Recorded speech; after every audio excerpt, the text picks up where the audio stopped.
shalom dans vos maisons.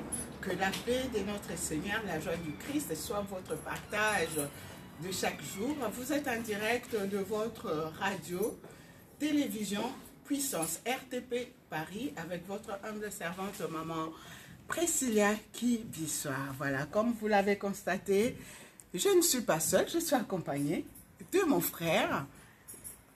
Il est aussi serviteur de Dieu. Dieu l'utilise puissamment dans des paroles de connaissance, paroles de sagesse. Mon frère Gaylor. Shalom mon frère. Ah, Shalom. on peut se saluer comme ça. Shalom.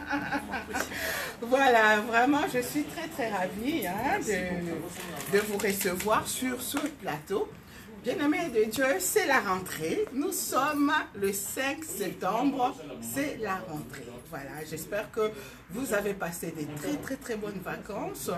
Alors, sans plus tarder, je vais m'entretenir avec mon frère sur 2 ou 3 points. Nous venons de finir notre culte d'action de grâce à l'église La Puissance du nom de Jésus-Christ Assemblée de Paris, qui est dirigée par le pasteur Dan Daniel Excellence, secondé par Papa Pablo l'évangéliste. Voilà, alors shalom mon frère. Shalom maman Priscilla. Alors quelles sont les bonnes nouvelles? Ça fait les vacances, comment ça s'est passé les vacances? Oui, les vacances c'est bien passé. Donc là nous sommes de retour. On était en vacances mais maintenant c'est bon. Ça y est, c'est bon. À la maison, la famille. Tout va bien par la grâce de Dieu. Tout va bien. Alors, frère Gaylor, qu'est-ce que vous avez retenu de plus? Qu'est-ce qui vous a touché par rapport à la prédication de ce jour, la prédication de la rentrée? Merci pour la parole maman Priscilla. Nous rendons de multiples actions de grâce, ou soit je rends de multiples actions de grâce à Dieu pour le culte d'aujourd'hui, particulièrement avec l'intervention de l'homme de Dieu, Papa Pablo, qui nous a parlé de ce culte, dans ce culte, qui nous a parlé de tant de choses qui étaient bonnes. Mais moi, par rapport au culte, j'ai retenu une seule chose, que nous ne devons pas venir à l'église pour plaire aux hommes de Dieu, mais nous devons beaucoup plus venir à l'église pour plaire à Dieu. Même si ton pasteur te dit quelque chose, il te ramène une parole, sois un disciple de Béret. Donc vérifie dans la Bible avant de toucher, ou soit avant de faire, ou soit d'accomplir une parole que ton serviteur, soit ton pasteur, ou soit ton responsable t'a dit. Mais vérifie d'abord si ça correspond à la parole de Dieu. Et là, dès que tu vas pratiquer, tu seras béni, tu seras dans la joie, tu seras full. C'est ce que moi j'ai retenu par rapport à ce Amen, amen. C'est vrai que la prédication de ce jour a été vraiment très riche. Hein? Comme d'habitude d'ailleurs. Comme d'habitude, nous sommes toujours bénis par la parole de Dieu. Et là, on comprend bien l'importance en fait de l'alliance, de l'attachement. Oui. Hein? À l'exemple de Ruth qui était attachée à Naomi, sa belle-mère, Esther, des gens qui étaient attachés à la parole de Dieu. Et comme l'a dit l'homme de Dieu au travers de sa parole, tous ceux qui sont restés attachés à Dieu, Ouais. ils ont toujours trouvé des solutions à leurs problèmes. Donc c'était une invitation vraiment à rester attaché, à enraciner dans la parole de Dans Dieu. la parole de Dieu, oui. Amen, amen. Alors, frère Gaylor, dis-moi un peu, par rapport à tout ce qui se passe en ce moment, hein, la pandémie, le corona, comment vous avez vécu ce moment? Vous avez été confiné aussi. Ouais, confiné. Confiné, Oui. et aujourd'hui, nous sommes tous là, sortis. Ouais. Il y a ce problème de la vaccination. Quel est ton point de vue par rapport à la vaccination? D'abord, est-ce que vous avez été vacciné? Ouais, je suis vacciné. Ouais. Waouh, bravo, frère Gaylor. Frère Gaylor, il est vacciné. Vous avez pris les 2 doses? Ouais, j'ai mon pass sanitaire, c'est bon. Tu as ton pass sanitaire? C'est bon. Toi, tu peux aller au restaurant, au ciné, voyager partout sans problème. Partout sans problème. Bravo. Alors, frère Gaylor, qu'est-ce qui t'a motivé à prendre ce vaccin pendant que les gens ont peur? Il y en a qui hésitent encore, il y a des manifestations. Qu'est-ce qui t'a motivé à prendre cette décision courageuse? Merci pour cette question qui est pertinente, qui tourne la tête de plusieurs personnes, de beaucoup de gens. Je dirais au premier degré que le vaccin n'est pas spirituel. Le vaccin n'est pas spirituel, le vaccin c'est physique, c'est pour le corps Et pour le spirituel, c'est Dieu lui-même qui contrôle toutes choses. Amen, amen. Donc n'ayez pas peur parce que depuis le bas âge, on a été vaccinés par plusieurs vaccins, poliomyélite, les gens de l'Afrique connaissent ça, Buka Buka, varicelle. Il y a eu tant de vaccins où pendant le bas âge, nous étions inconscients. On ne connaissait pas les effets, on ne connaissait rien du tout. Mais nous sommes partis et nos mamans, nos parents, ils nous ont ramenés là où on donnait le vaccin et nous étions vaccinés. Et en ce jour, nous nous retrouvons en Europe, ou soit en Europe par la grâce de Dieu, et qu'il y a ce problème de la pandémie sur le coronavirus. Donc pour moi, je trouve que se faire vacciner, c'est pour se protéger, c'est pour protéger aussi tous ceux qui sont tout autour de nous.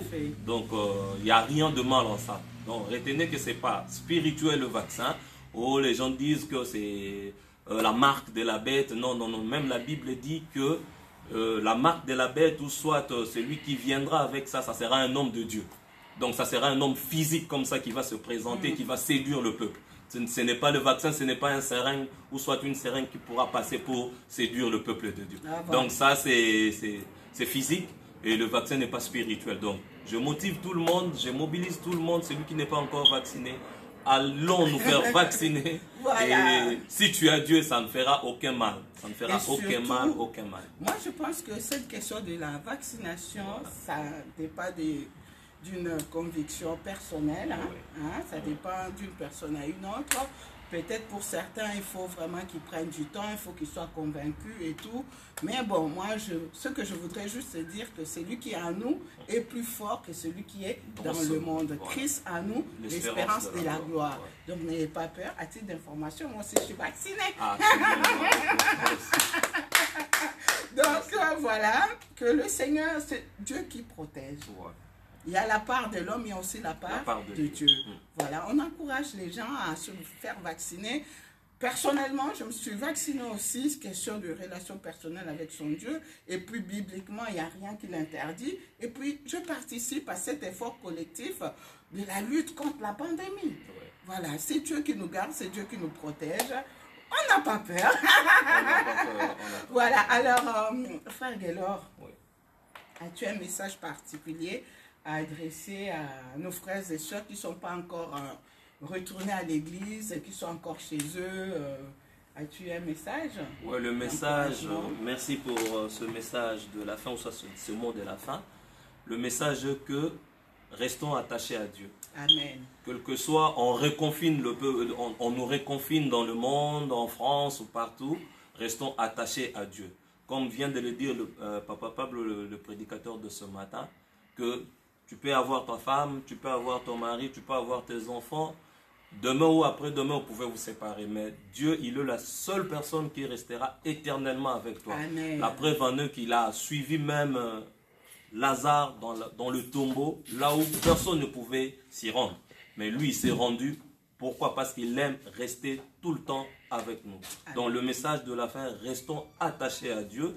Ceux qui ne sont pas partis dans leurs églises habituelles à cause de petits soucis, petits problèmes, de petits hic, revenons dans la parole de Dieu, revenons dans l'église, revenons, attachons-nous parce que la Bible dit c'est là où Dieu déverse la bénédiction. Amen. En abondance. Il est doux et agréable que les frères et sœurs demeurent ensemble. Et c'est là qu'il diffère effectivement des multiples actions de grâce. Il y a des bénédictions qui sont attachées au groupe et il y a des bénédictions particulières. Voilà, que le Seigneur vous bénisse. Vraiment, je suis dans la joie de recevoir mon frère Gaylor, serviteur de Dieu. Et pour finir cette interview, je voudrais juste dire à mes bien-aimés que tout ce qui n'est pas conviction est péché. Si le Saint-Esprit vous convainc d'aller vous faire vacciner, n'hésitez pas. Mais si le Saint-Esprit ne vous convainc pas, continuez à prier, continuez à demander la volonté de Dieu, la lumière du Christ sur ce sujet. Voilà, alors j'en profite aussi pour présenter mes condoléances à tous ceux et celles qui ont perdu des êtres chers.